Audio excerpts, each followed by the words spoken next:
Hola a todo el mundo y bienvenidos a un nuevo análisis a fondo.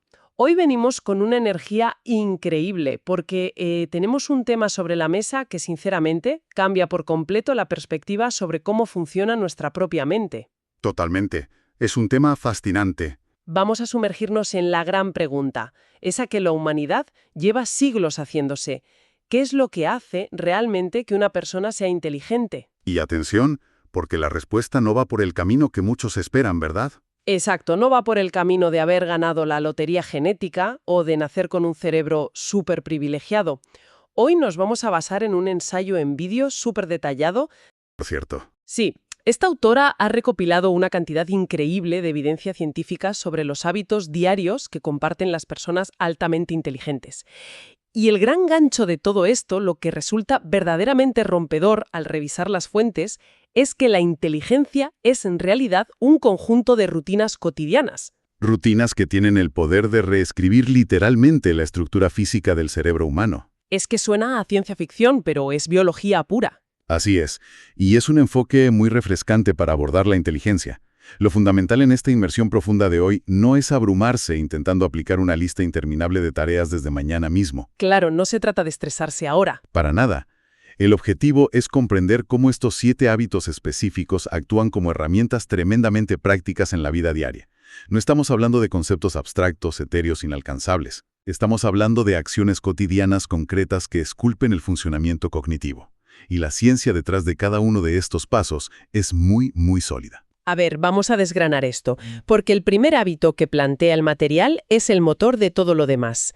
Me refiero a la curiosidad constante. El punto de partida esencial. Según la investigación, las personas inteligentes no se conforman con lo que ya saben, no paran de hacer preguntas, de explorar lo desconocido. Sin embargo, y aquí hago de abogada del diablo, tengo que admitir que esto suena un poco a cliché, ¿no? Bueno, es normal pensarlo. Siempre se dice que la curiosidad es buena, pero ¿hasta qué punto el simple hecho de hacer preguntas sin parar marca una diferencia real, medible a nivel cognitivo? Esa es la duda lógica. Pero la ciencia respalda esta idea de una forma muy contundente, llevándola muchísimo más allá del simple cliché. El ensayo cita una revisión metaanalítica exhaustiva que introduce un concepto clave en psicología: el compromiso intelectual típico. ¿Compromiso intelectual típico? Suena a término académico denso. ¿Qué significa exactamente eso en la práctica? Es, en esencia, la tendencia habitual de una persona a buscar la comprensión profunda de las cosas y, sobre todo, a disfrutar del esfuerzo cognitivo. O sea, no huir cuando algo requiere pensar un poco más de la cuenta. Justo eso. Es encontrar placer en resolver un problema complejo en lugar de abandonarlo a la primera de cambio. Lo verdaderamente revelador de este estudio es que demuestra que esta curiosidad intelectual, cuando se combina con la conciencia y la constancia, predice el alto rendimiento académico al mismo nivel que el mismísimo cociente intelectual. Espera, un momento. La investigación sostiene que el impulso de hacer preguntas por iniciativa propia tiene el mismo peso en el éxito intelectual que un CI alto, medido en un test tradicional. Así es. ¿Al mismo nivel? Madre mía, eso es un cambio de paradigma enorme. Yo estoy asombrada. Es que tradicionalmente se ha idolatrado el CI como una medida inamovible del potencial humano, como si fuera una sentencia. Pero este metaanálisis demuestra que la inteligencia no es solo capacidad de procesamiento. Sino también el hambre de procesamiento, ¿no? Exactamente. Una mente con una capacidad media, pero con un compromiso intelectual típico altísimo, acaba superando a una mente brillante pero perezosa. La curiosidad es un músculo, y quienes lo ejercitan constantemente desarrollan una red de conocimientos interconectados que, a la larga, simula y potencia una inteligencia superior. Es alucinante pensar que la curiosidad llega a igualar los resultados de la inteligencia innata. Y claro, si la curiosidad es la chispa, el material nos lleva de forma orgánica al segundo hábito. El combustible, digamos. La lectura regular. Un clásico que nunca falla. Sí, pero el ensayo aclara muy bien que leer un libro no sube el CI por arte de magia de un día para otro. Lo que sí plantea es que la lectura frecuente es como un entrenamiento de alta intensidad para el cerebro. Así es, la lectura no es un truco de magia, es un proceso de decodificación compleja que exige muchísimo al cerebro. Estimula directamente áreas ligadas a la atención sostenida, la memoria de trabajo y la capacidad de imaginación. Claro, el cerebro tiene que construir mundos enteros a partir de símbolos en una página. Exacto. Sin embargo, hay un matiz importantísimo que la autora del ensayo destaca. Para que la lectura actúe como un verdadero catalizador de la inteligencia, no basta con leer cualquier cosa. Claro, me imagino que devorar novelas de fantasía o thrillers de misterio es estupendo para desconectar, pero la fuente sugiere que hay que ir más allá de la ficción para que el impacto cognitivo sea real. Justamente, la ficción tiene grandes beneficios para la empatía y la creatividad, nadie lo niega. Pero el hábito de las personas altamente inteligentes consiste en diversificar el menú literario. O sea, salir de la zona de confort literaria. Eso es. Es fundamental abarcar biografías, por ejemplo, para entender cómo otras mentes resolvieron problemas en contextos históricos diferentes. Hay que leer ensayos, consumir divulgación científica y algo muy importante, adentrarse en la filosofía. La temida filosofía para algunos. Sí, pero es vital. Exponer la mente a todas estas estructuras de pensamiento tan diversas es lo que permite crear modelos mentales nuevos. Al final, tener una biblioteca mental amplia y variada proporciona más herramientas para interpretar la realidad. Tiene todo el sentido del mundo. Pero claro, de nada sirve acumular toda esa información leyendo grandes libros si luego, en medio de una discusión o frente a un problema, la reacción es soltar lo primero que pasa por la cabeza. El gran problema de la impulsividad. Exacto. Y ahí es donde este análisis a fondo da un giro súper interesante hacia el control de los impulsos. Entramos en la segunda parte, el arte de procesar la información. El tercer hábito es, sencillamente, pensar antes de hablar. Si conectamos esto con el panorama general de las habilidades cognitivas, veremos que este hábito de frenar la impulsividad es la piedra angular del pensamiento analítico. Y vaya si cuesta frenar a veces. Cuesta muchísimo, porque el pensamiento analítico requiere espacio y tiempo. Consiste en descomponer problemas, evaluar la evidencia disponible, detectar patrones y razonar con lógica. El silencio reflexivo es la herramienta que permite que todo ese proceso ocurra. Pero hay que reconocer que mantenerse callado requiere una fuerza de voluntad tremenda, sobre todo en debates acalorados o cuando se quiere demostrar que se sabe de un tema. Lo bueno de la fuente que estamos revisando es que no se queda en el consejo fácil de «cuenta hasta 10». Da herramientas reales. Sí, da 3 técnicas muy prácticas para entrenar ese freno impulsivo. Y la primera me parece oro puro, el método del por qué. Ese método es fundamental para el análisis causal. Es una forma de obligar al cerebro a no quedarse con la primera impresión superficial de un problema. Exacto. El ensayo exponía un ejemplo muy de andar por casa que lo ilustra a la perfección. Imagina que suspendes un examen. Un escenario muy común. La reacción impulsiva sin pensar suele ser el derrotismo. He suspendido porque no valgo para esto, o he suspendido porque el profesor me tiene manía. ¿Qué es la salida fácil del cerebro? Totalmente.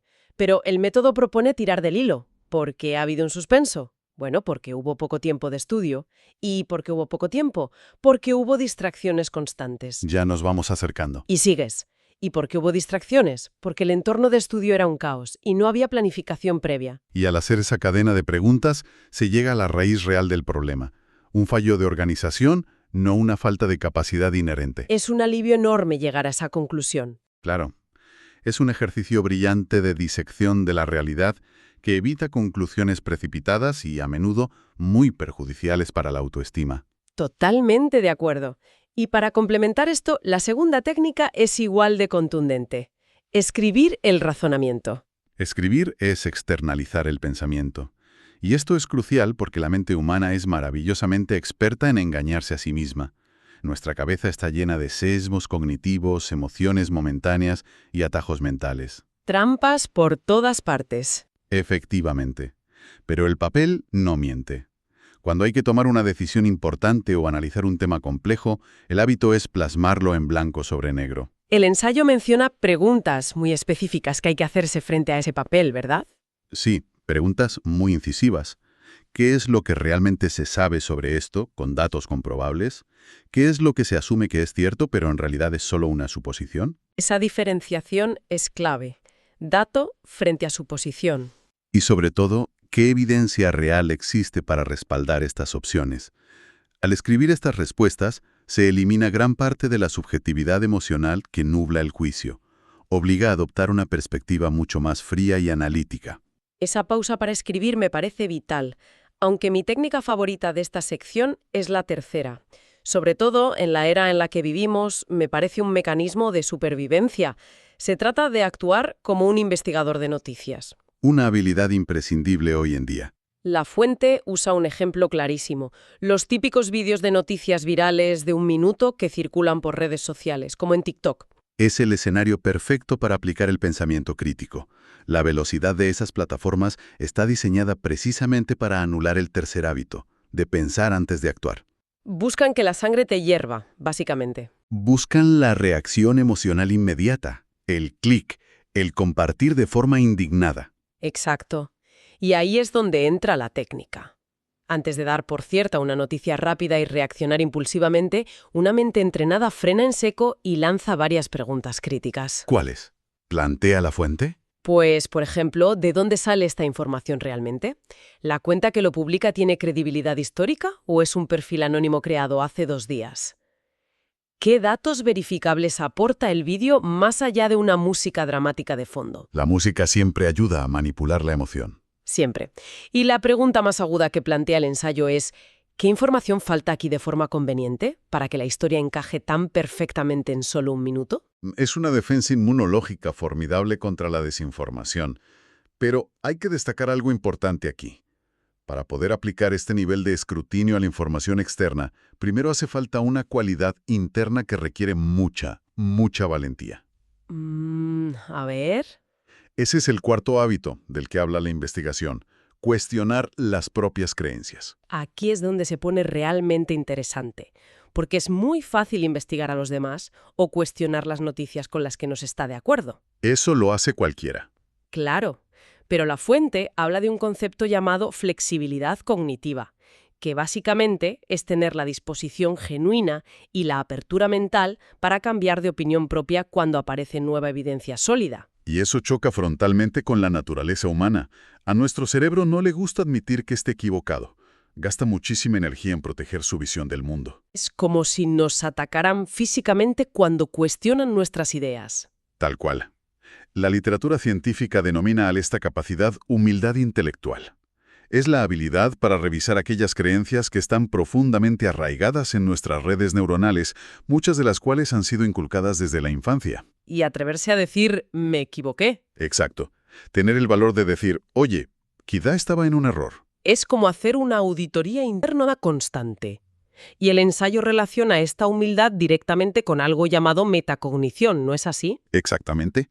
Los estudios recientes aportados por la autora conectan la humildad intelectual con la habilidad metacognitiva. ¿Y cómo podríamos definir eso de forma sencilla? La metacognición, explicada de forma simple, es la capacidad de pensar sobre nuestro propio pensamiento.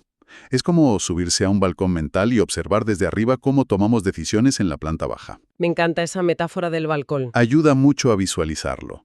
Permite evaluar de forma objetiva las elecciones pasadas, reconocer los sesgos que influyeron en ellas y tener la madurez para cuestionar ideas fundacionales propias. Es un rasgo inconfundible de mentes verdaderamente desarrolladas. Pero claro, cuestionar las propias creencias constantemente genera una sensación de inestabilidad, una especie de vértigo, ¿no? Sin duda. Y eso nos enlaza maravillosamente con el quinto hábito, la tolerancia a la incertidumbre. Según el análisis, las personas altamente inteligentes simplemente aceptan que no lo saben todo. Y lo más importante, no entran en pánico por ello. Esa tolerancia a la zona gris es fundamental. Vivimos en una sociedad que exige certezas absolutas, respuestas inmediatas en caracteres contados. Sin embargo, el universo de conocimiento es tan inabarcable que pretender tener una opinión sólida para todo es matemáticamente imposible. Y agotador. Y agotador, sí. Tolerar la incertidumbre significa dar espacio a que las respuestas lleguen tras una investigación adecuada, sin la ansiedad de llenar los silencios con opiniones infundadas. Me llamó muchísimo la atención cómo el ensayo contrasta esta tolerancia a la incertidumbre con su extremo opuesto, el dogmatismo. Ah, ese estudio es oro. Sí, menciona un estudio que resulta súper contraintuitivo, porque uno pensaría que las personas muy dogmáticas, las que se aferran a ideologías cerradas, son personas que han investigado mucho y por eso están tan seguras. Pero resulta que es justo al revés. Es un hallazgo fascinante. Revela que las personas altamente dogmáticas investigan muchísimo menos, hacen menos preguntas y buscan menos información nueva. ¡Qué fuerte! Y el motivo no es que toleren la incertidumbre, sino que asumen ciegamente que sus creencias previas ya son la verdad absoluta. Como consideran que ya han cruzado la línea de meta del conocimiento en ese tema en particular, su tolerancia cognitiva para manejar información nueva y contradictoria es prácticamente nula. Un cerrojazo mental. Un cierre total y absoluto de la mente, sí. Si uno cree que ya tiene todas las respuestas, deja de buscar. Es lógico, pero a la vez es una trampa mental tremenda. Bueno, llegamos a la cuarta y última parte de nuestra inmersión profunda. ¿Vamos allá? Y aquí dejamos un poco el mundo de los conceptos y entramos en la biología física del cerebro y nuestra propia voz. El sexto hábito documentado es el uso del diálogo interno y la autorreflexión. El famoso inner speech o habla interna. Muchas veces se bromea sobre la gente que habla sola o que murmura mientras hace una tarea, como si fuera una pequeña excentricidad. Sí, la típica imagen de alguien murmurando en el supermercado. Exacto. Pero los datos recogidos en la investigación demuestran que es una herramienta cognitiva de primer nivel. Es decir, que narrar en voz alta lo que uno está haciendo, como cuando montamos un mueble complicado y decimos, vale, ahora esta pieza va aquí y luego este tornillo va allá, realmente tiene un impacto medible en la concentración. Totalmente medible. Los psicólogos cognitivos vinculan esta conversación interna directamente con el desarrollo del autocontrol humano. Actúa como un andamiaje para la atención. Como una DIA. Eso es. Cuando nos enfrentamos a tareas con una carga cognitiva muy alta, el diálogo interno ayuda a secuenciar las acciones, a evitar distracciones periféricas y a mantener el enfoque en la meta. Además, la investigación muestra cómo este diálogo moldea la autoconciencia. ¿En qué sentido? En la forma en que nos narramos nuestros propios éxitos o fracasos internamente.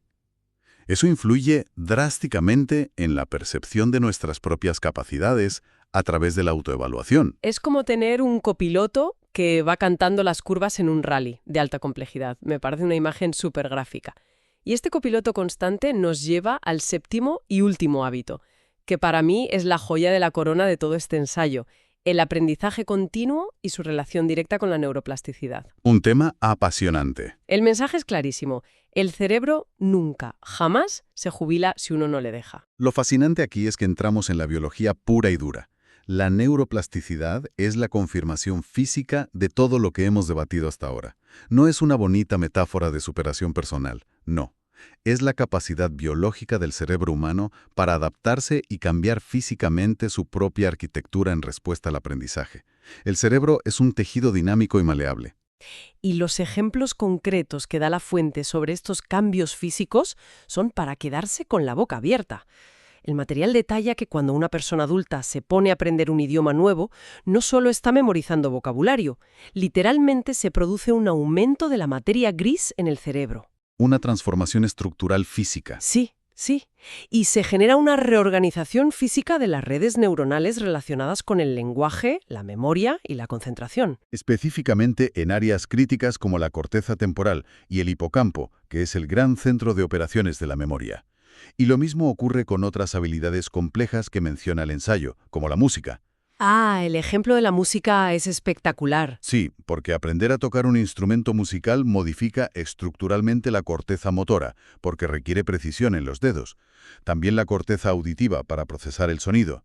Y algo que la fuente subraya con especial énfasis: el cuerpo calloso. Explícanos un poco qué es eso del cuerpo calloso. Mental. Para visualizarlo, es básicamente la gran autopista de información que conecta el hemisferio derecho del cerebro con el izquierdo. Al aprender algo que requiere una coordinación tan inmensa como tocar el piano, donde ambas manos hacen cosas distintas mientras el cerebro lee partituras y escucha a la vez, literalmente se están ampliando los carriles de esa autopista neuronal. ¡Qué maravilla de diseño! Es increíble. La transferencia de información entre ambos lados del cerebro se vuelve mucho más rápida y eficiente. Lo cual enlaza con un detalle del ensayo que tiene tela, y es el efecto bola de nieve del aprendizaje. Un detalle crucial. El material destaca que aprender una habilidad nueva y difícil hace que aprender la siguiente sea sustancialmente más fácil. El cerebro optimiza sus propias rutas de aprendizaje cuantas más habilidades adquiere. Aprender te hace mejor aprendiendo. Es lo que los neurocientíficos llaman neuroplasticidad inducida por la experiencia. Las acciones intelectuales diarias se convierten en los arquitectos literales de la estructura mental. Nadie es un ente estático. La arquitectura cerebral es el resultado directo de la curiosidad mantenida y del esfuerzo intelectual diario. Entonces, ¿qué significa todo esto? Si hacemos una pequeña recapitulación, para quienes nos escuchan, el mapa que dibuja la ciencia sobre la inteligencia está meridianamente claro. Requiere mantener viva la chispa de la curiosidad, nutrirse con una lectura muy variada, entrenar el análisis causal para frenar la impulsividad, cultivar la humildad intelectual para aceptar errores, Tolerar la incertidumbre del no saber, que no es fácil. apoyarse en el diálogo interno para mantener el foco y, finalmente, no dejar nunca de aprender para esculpir físicamente nuestro cerebro, a través de la neuroplasticidad. Y la razón por la que analizar este material es tan valioso es porque democratiza la idea de la inteligencia. Nos demuestra que tener una mente verdaderamente aguda y resistente no es un privilegio de nacimiento, es una práctica. Una práctica diaria, además. Eso es. En el complejo entorno de información en el que nos movemos hoy en día, ejercitar estos 7 hábitos no es solo una cuestión de desarrollo personal. Es el mejor escudo protector que existe contra la avalancha de desinformación, los sesgos cognitivos y el dogmatismo imperante. Ha sido un viaje revelador de verdad, pasando de simples rutinas diarias a la propia reestructuración de nuestras neuronas. Y para cerrar este análisis a fondo, hay una reflexión muy provocadora que surge inevitablemente al conectar los puntos de esta investigación. Cuéntanos. Si la ciencia demuestra empíricamente que el aprendizaje activo y hábitos exigentes como aprender un idioma o un instrumento pueden modificar físicamente áreas como el cuerpo calloso o aumentar la materia gris, la pregunta que debemos hacernos sobre nuestra vida moderna es inquietante. A ver.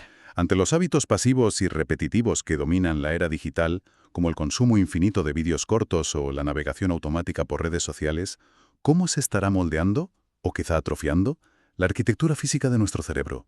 Si la neuroplasticidad actúa en ambas direcciones, ¿estamos eligiendo de forma verdaderamente consciente la estructura física de nuestra propia mente? Qué barbaridad de pregunta. ¿Es una idea que merece la pena dejar reposar?